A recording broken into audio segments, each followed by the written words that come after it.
L'entreprise minière MMG Kinshasa est accusée des pollutions d'environ 7 villages situés à environ 30 km de la ville de Lubumbashi, notamment Sela, Moiti 1 et Moiti 2.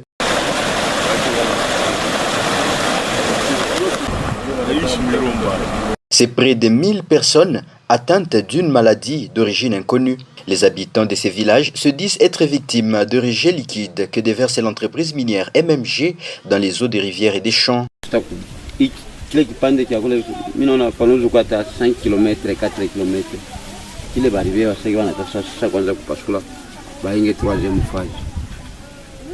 Sasa ule mwenye infirmier wala anatafuta kuya ndio mtakwa kushikia kwa vile atasema tu ye bonjo venye walifumbula malari na vile mimi nimeonyesha ndio paka vile viko na yeye atanja paka vile mimi nasema ndio angoje sasa na mambo ya malari bonja malari vile anapata. Depuis 2017, les eaux des rivières qu'ils consomment sont acidifiées et les produits agroalimentaires sont ravagés par ces rejets liquides de cette entreprise qui appartiendrait à des sujets chinois. Une fois une année, na hii malari sasa ndio inafanana na kani na vumbulika na mwenye vumbulisha hii malari ni ule mwenye infirmier ule menaita ndio mwenye anavumbulisha hii malari unasema hata mai nyekunywa kwa kishima tu aka kamoya kale bali tuchimbulia kakiko pati kanafaka saa nyingine mwenji moya kanakufa bantu ni kangaika mai ndio benye bakaji bamukini banachimbula tu mabishima paka mungani ya mukini na tu nyewe mai nyeni ya kuharibika na tuko kunywa tu mpaka vile ndio mambo ile kwa pale kisha tena bomu kuchimbula kakishima kama kale. Des rejets liquides à la base des maladies dermatologiques, assure ce médecin responsable de cette structure sanitaire. Monsieur Ezekiel Chibang Chance, je suis promoteur et administrateur de ce centre de santé. J'ai eu ce projet parce que j'ai vu les gens souffrir ici. Et la grande difficulté que nous avons et le problème que nous avons, c'est la pollution de cette rivière Kifumashi par la société MMG. C'est depuis 2016 que nous avons constaté la sécheresse. Quand vous semez, il n'y a rien qui pousse. Et quand les gens se baignent ou ils travaillent là, s'ils ont des plaies, directement ces eaux-là entrent. Et je crois que vous avez vu les éruptions cutanées des gens qui sont là-bas, c'est les témoignages vivants. Et maintenant, quand nous avons constaté cela, j'ai pu contacter M. Dr Dieya du parti politique Soleil qui est à Kinshasa sur Facebook. Et heureusement qu'il a répondu à notre appel. Il est venu ici, de Kinshasa ici. Parce qu'à Lubumbashi ou au Katanga, nous n'avons pas pu contacter les gens. Quand vous essayez d'aller voir quelqu'un, on vous dit non, vous voyez, nous allons voir cela, nous allons voir cela. On a compris. Parce que il y a des gens qui dépendent de la société, qui tuent silencieusement la population. Et alors, nous avons pu aller à Kinshasa. On a appelé, il est venu. Le village et les villages environnants sont des témoins. Ils sont venus, ils les avaient réunis. Je les avais réunis au niveau du stade. Il a parlé.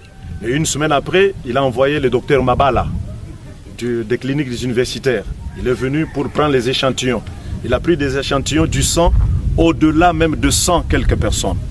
Parce qu'il y avait un monde fou ici qui a vu la lueur. Et c'était docteur Dieya qui les avait amenés. Après lui, il y a eu la zone de santé de Kipushi qui est venue. D'abord, ces résultats jusqu'à présent ne sont pas encore arrivés parce que Dr Mabala et les autres étaient convoqués par la division provinciale de la santé à Lubumbashi, d'après lui-même ce qu'il m'a dit. Et maintenant, la zone de santé a envoyé les gens qui sont venus, ils ont pris des échantillons, des urines et le sang, parce que d'après les autres médecins, ils disaient que c'était la bilharziose. Mais ce n'était pas la larve cutanée. Ça, ce sont des éruptions cutanées causées par l'eau acidifiée qui est déversée dans la rivière. Parce que tout le monde s'est plaint. Alors, ils ne sont jamais venus. Ils ne peuvent pas venir parce qu'ils savent que ce qu'ils font ou ce que la société est en train de mettre dans l'eau, ce sont les histoires déjà qui tuent les gens. Ils ne peuvent pas venir. Il faut qu'il y ait quelqu'un dans ce village comme nous. Nous sommes levés, les gens sont venus. Il y a eu le ministre de la Santé et celui de l'Environnement et les autres sont venus. Jusqu'à présent, nous n'avons pas vu aucun signe de vie pour soutenir cette population. Après la descente effectuée par les cadres de la société civile, notamment Jean-Luc Kayoko et Michel Kalonda de la conscience katangaise, les constats est amer. C'est triste.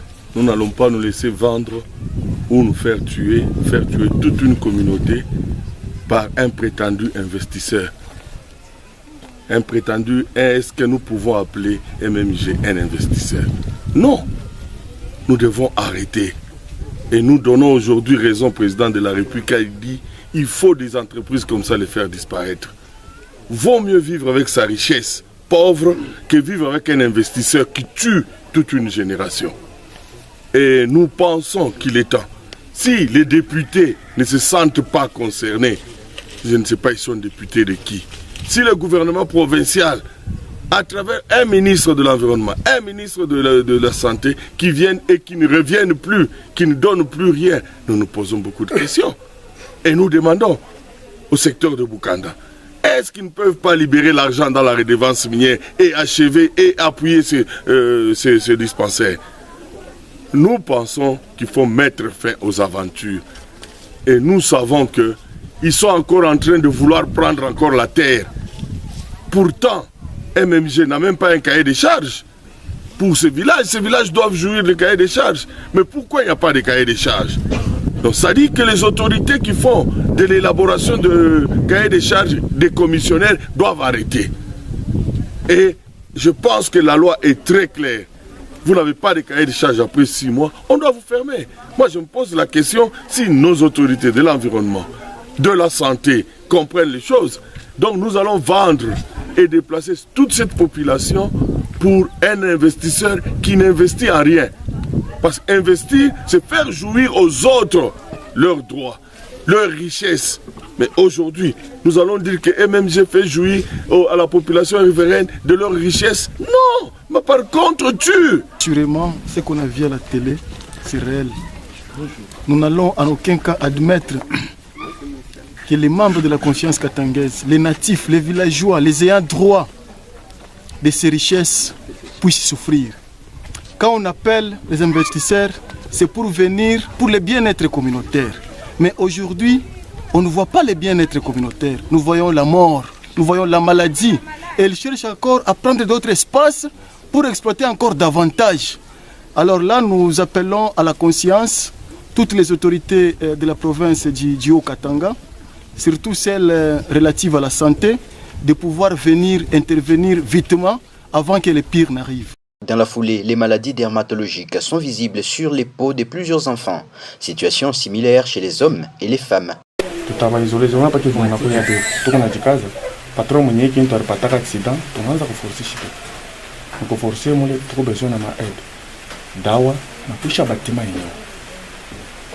qui va nous donner aussi le courage de mieux travailler. Sur ce, on va pas casser le jour les petits nabés. Tout va mélanger votre fâchement.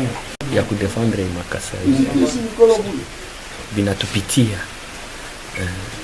Pour ces derniers, l'usage des eaux acidifiées serait à la base de ces malheurs. À cela s'ajoutent les maladies hydriques, infections chez les femmes. Et nous pensons que nous ne nous arrêterons pas ici. Toutes les autorités chargées de la sécurité doivent comprendre. Aujourd'hui, nous disons à ceux qui appellent, qui font des appels anonymes, que le jour où un malheur arrivera à ce promoteur, à cet enfant de cette terre, ou aux infirmiers, nous savons qui est le responsable moral, c'est MMG. Et nous allons le poursuivre jusqu'à la fin. Nous disons stop au terrorisme, c'est notre terre. Et nous disons, l'autorité nationale numéro 1 a dit, on ne va plus accepter des expansions. Donc nous disons à MMG et à toutes ces entreprises qui polluent, pas seulement MMG, toutes ces entreprises qui polluent, Somika, à Kambov, partout là, nous vous disons, nous allons revenir vers vous. Des entreprises comme ça sont des entreprises à fermer. Vaut mieux ne pas les avoir et avoir un investisseur sérieux qui va respecter la communauté. Les droits des communautés sont prioritaires. Nous disons, nous ne cesserons pas. Notre travail, c'est le plaidoyer. Nous allons faire le plaidoyer, même sur le plan international, pour que les gens comprennent que nous ne sommes pas des fainéants. Ce n'est pas le fait de vous avoir accueillis chez nous que vous pensez que nous sommes bêtes ou vous voulez nous recoloniser encore. Chers Chinois, ayez la patience. Vous n'allez pas nous recoloniser. C'est pourquoi ces cadres de la société civile lancent un SOS au chef de l'État de s'impliquer pour qu'il soit délocalisé. Les habitants de ces villages victimes de pollution se disent être inquiets du silence des autorités politico-administratives malgré plusieurs démarches entretenues.